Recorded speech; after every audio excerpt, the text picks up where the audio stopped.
बहुमत से यूजीसी का बिल पास करवाइए, पास करवा के 9वीं अनुसूची में डाल के कानून बनवाइए, कानून बना के फिर दीजिए, देखें किस सुप्रीम कोर्ट में बैठे हुए मनुवादी जज की हैसियत है उसके अगेंस्ट फैसला दे देगा। वो एक्सेप्ट ही नहीं होगा, कानून के विरुद्ध थोड़ा चीजें जाती हैं। बहुजन आबादी जिसको सदियों से जिसका हक खाया जा रहा है, उसके लिए एक छोटा सा कानून आ गया तो तुम्हारा जातिवाद जग गया, तुम ठाकुर ब्राह्मण हो गए, तुम सवर्ण हो गए। उसके पहले तक तुम हिंदू। डर लगना चाहिए कि हमारा वोट खिसक जाएगा। आप कुछ बोलबे नहीं करेंगे, आप उनसे सवाल ही नहीं पूछेंगे, चुपचाप बटन दबा देंगे, वोट दे देंगे, तो कैसे कोई लड़ेगा भाई। साथियों नमस्कार। यूजीसी गाइडलाइन को लेकर पहले सवर्णों ने विरोध किया, अब बहुजन समाज उसके समर्थन में प्रदर्शन कर रहा है। लेकिन सवर्णों को उनका विरोध था, सुप्रीम कोर्ट ने उस पर स्टे लगाकर उनको उनके साथ न्याय किया, जो उनका मानना है। हम बातचीत करेंगे, हमारे साथ यादव सेना प्रमुख शिव कुमार यादव जी हैं, जो बहुजनों की बहुत बड़ी आवाज़ है। इनसे बातचीत करेंगे कि बहुजनों के हक और अधिकार की चिंता क्यों नहीं है कोर्ट को या सरकार को, या फिर यूजीसी कानून लागू होगा या नहीं होगा, इसका फायदा नुकसान सारी चीज़ों पे बात होगी। सर बहुत बहुत स्वागत है। धन्यवाद धन्यवाद। सर यूजीसी कानून आया, चला गया, स्टे लग गया, रोक लग गई, कहा जा रहा है कि सवर्णों की जीत हुई, सवर्णों ने खुशी मनाई। क्या स्थिति है आज? बहुजन सड़क पर है, कोई सुनने वाला नहीं है। नहीं, सही कह रहे हैं आप। सवर्णों की जीत हुई, सवर्णों की नहीं, मनुवाद की जीत हुई है। क्योंकि अगर सुप्रीम कोर्ट में कोलेजियम न लागू होता और वहां पे ओबीसी के हित के बिल पे ओबीसी का जज बैठा होता तो डिसीजन ये आता, कोलेजियम से आने वाला ब्राह्मण ब्राह्मण के पक्ष में, मनुवादी ने मनुवादियों के पक्ष में स्टे लगा दिया। चलो ठीक, उसने अपना काम किया। मैं न्यायपालिका को नहीं कुछ कर रहा हूँ, लेकिन न्यायपालिका में उस कुर्सी पे बैठे हुए जजों के अंदर मनुवाद है, जातिवाद है, सामंतवाद है, इसीलिए इस पे स्टे आया। मैं मोदी जी से सवाल पूछता हूँ कि आप ओबीसी कहते हैं, मैं पिछड़ा हूँ, मैं 2 किलो गाली खाता हूँ, मैं ये करता हूँ, मैं वो करता हूँ, मैं गरीब का बेटा हूँ, मैं ओबीसी का बेटा हूँ, इसलिए मेरे साथ ये हो रहा। तो ओबीसी के बेटे महोदय, आपकी सरकार बहुमत में है, लोकसभा सत्र चल रहा है, आप इस पे बाकायदा बहस करवाइए, पूर्ण बहुमत से यूजीसी का बिल पास करवाइए, पास करवा के 9वीं अनुसूची में डाल के कानून बनवाइए, कानून बना के फिर दीजिए, देखें किस सुप्रीम कोर्ट में बैठे हुए मनुवादी जज की हैसियत है उसके अगेंस्ट फैसला दे देगा। वो एक्सेप्ट ही नहीं होगा, कानून के विरुद्ध थोड़ा चीजें जाती हैं। लेकिन आपने कुछ नहीं किया। सुप्रीम कोर्ट ने ही कहा रोहित वेमुल्ला वाले मामले को लेके कि कुछ ऐसा एक्ट बनना चाहिए जिससे संस्थानिक हत्याएं बंद हों, जातियां बंद हो। आपने तत्काल एक कमेटी बनाई और उसमें भी आधी अधूरी चीजें करके वहां भेज दी। सुप्रीम कोर्ट ने रोक लगा दी। सुप्रीम कोर्ट ने रोक लगाई, सुप्रीम कोर्ट को रोक नहीं लगाना चाहिए, तो उसमें जो चीजें कम थी उसको बढ़ाने की बात कहनी चाहिए थी, किसको बढ़ा दीजिए। लेकिन जज अगर मनुवादी है, जज अगर वही है जिन लोगों ने हमारे हक अधिकार खाए हैं, जिन लोगों ने एनएफएस किया है, जिन लोगों ने एकलव्य बन के द्रोणाचार्य बन के एकलव्य का अंगूठा काटा है, तो वो तो उसके अगेंस्ट में फैसला देंगे ही देंगे।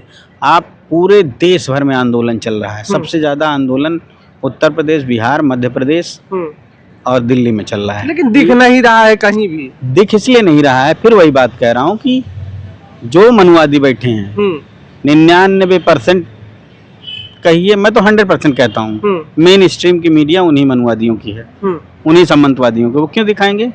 डिबेट करवा रहे थे, बड़ी बड़ी बातें, भाई रैलियां निकाली जा रही हैं, उससे 10 गुना रैलियां निकली हैं। इलाहाबाद विश्वविद्यालय, बीएचयू, गोरखपुर विश्वविद्यालय, लखनऊ विश्वविद्यालय के छात्र थे, उन्होंने 3 तारीख को किया, फिर करने की बात चली, हम लोग भी साथ में थे, हम लोग को अरेस्ट किया गया, हम लोग ले जाके धरना स्थल पे पूरे दिन डिटेन रखा गया, धमकियां दी गई, FIR लिखने की माने, उसके बाद भी आके सब लोग बैठे, धरने को सपोर्ट भी मिला, रुक जाइए। उसके बाद पुलिस वाले बिना बैच के आते हैं, रात में रोज धमकाते हैं, और आज इन लोगों ने बहुत बुरी तरह से उन लड़कों को पीटा है। धरना स्थल की सारी चीजें अस्त व्यस्त कर दी गई, सब नोच दिए गए और फेंक दिया गया। क्या लोकतंत्र है इस देश में?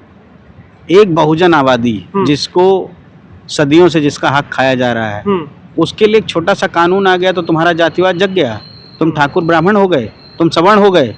उसके पहले तक तुम हिंदू थे, उनका हक अधिकार खाना है तो तुम ठाकुर ब्राह्मण हो जा रहे हो, और उनको जब इस्तेमाल करना है तो तुम हिंदू हो जा रहे हो। तो इसका मतलब तुम धूर्त हो। तुम लोग नहीं चाहते हो कि किसी को बराबरी का हक मिले, किसी को एक सम्मानजनक जीवन मिले, कोई सम्मानजनक स्थिति में जाके यूनिवर्सिटियों में पढ़ सके। आखिर भाई बैकवर्ड दलित और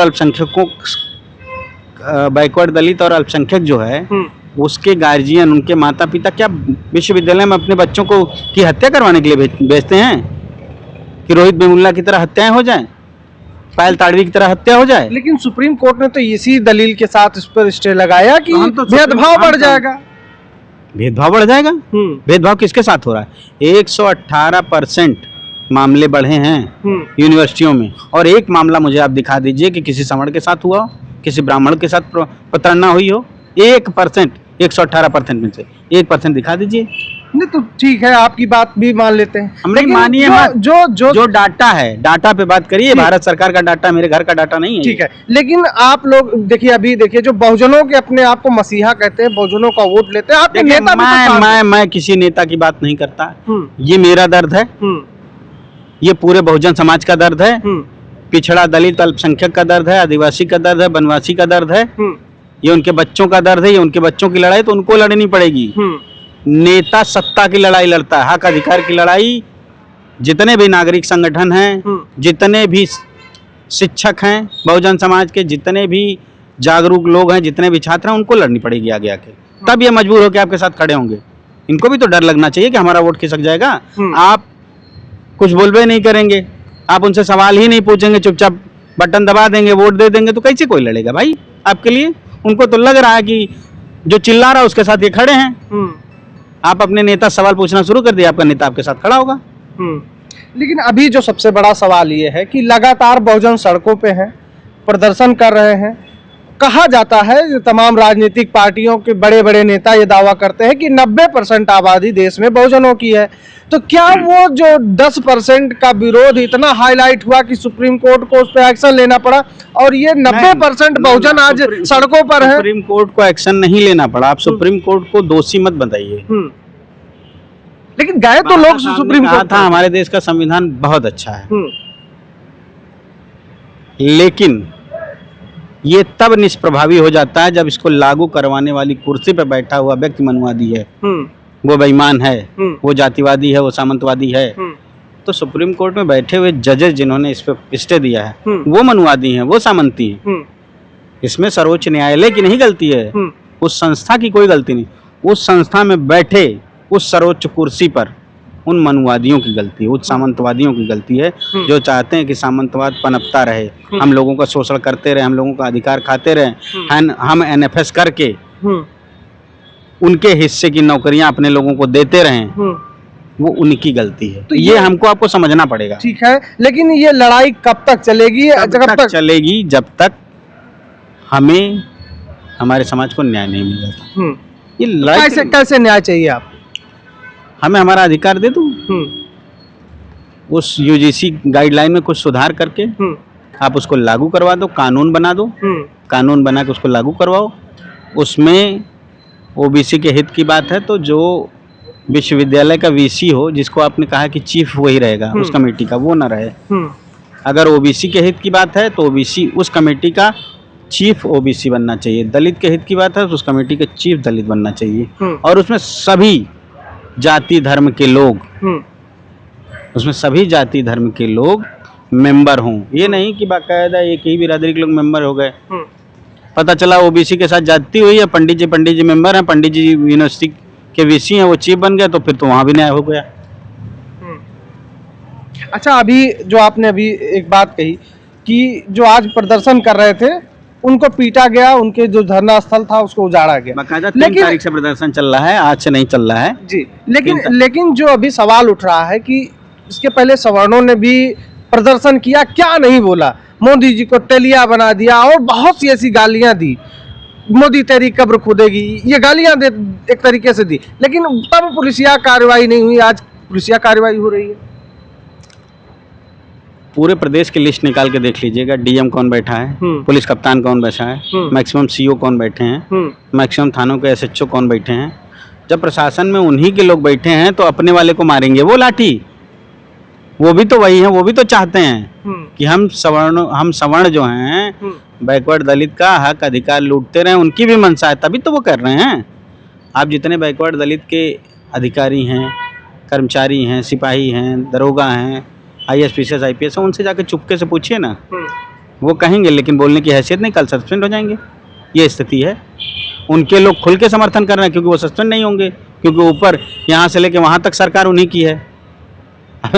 प्रधानमंत्री लोग कहते थे हमारे देश का प्रधानमंत्री रिमोट से चलता है, RSS के, तो लोगों को हंसी मजाक लगता था, RSS के रिमोट से कैसे चल रहा है? प्रधानमंत्री तो प्रधानमंत्री है, प्रधानमंत्री बहुत पावरफुल है। आज साबित नहीं हो गया? प्रधानमंत्री जो कल तक हिंदू हृदय सम्राट था, जो चेहरा था पूरी दुनिया में हिंदुत्व का, एक UGC एक्ट इतना बड़ा आते ही ये हिंदू हृदय सम्राट से तुरंत तेलिया हो गया। तेली कह दिया, इन लोगों ने यहाँ तक कह दिया कि सुबह उठ के तेलियों का मुंह नहीं देखना चाहिए। हम लोगों ने इसको गद्दी पे बैठा दिया है। बहुत कुछ कहा गया। तो वही इतना तो FIR मैं कह रहा हूँ ना कि अगर हमारा प्रधानमंत्री रिमोट से ना चलता तो इतना हाईटेक समय है, CCTV कैमरे सबका डिटेल निकाल के सबको जेल भेज दिया जाता। किसी को भेजा गया? नहीं भेजा गया। इसका मतलब उनको बचाया जा रहा है और हमारे लोगों को प्रताड़ित किया जा रहा है। ठीक है, बातचीत करने के लिए बहुत बहुत धन्यवाद। हमारे साथ यादव सेना के प्रमुख शिव कुमार यादव जी थे। UGC पर चर्चा हो रही थी। UGC कानून को लेकर अब बहुजन सड़कों पर है और उनकी मांग है कि जब तक इस कानून में तब्दीली करके हमारे हक और अधिकार की सुरक्षा के लिए कानून नहीं लागू किया जाएगा, तब तक ये प्रदर्शन चलता रहेगा। हालांकि इस पूरी चर्चा को लेकर आप क्या राय रखते हैं वो आपको लिख के बताना होगा। मिलते हैं वीडियो में। नमस्कार।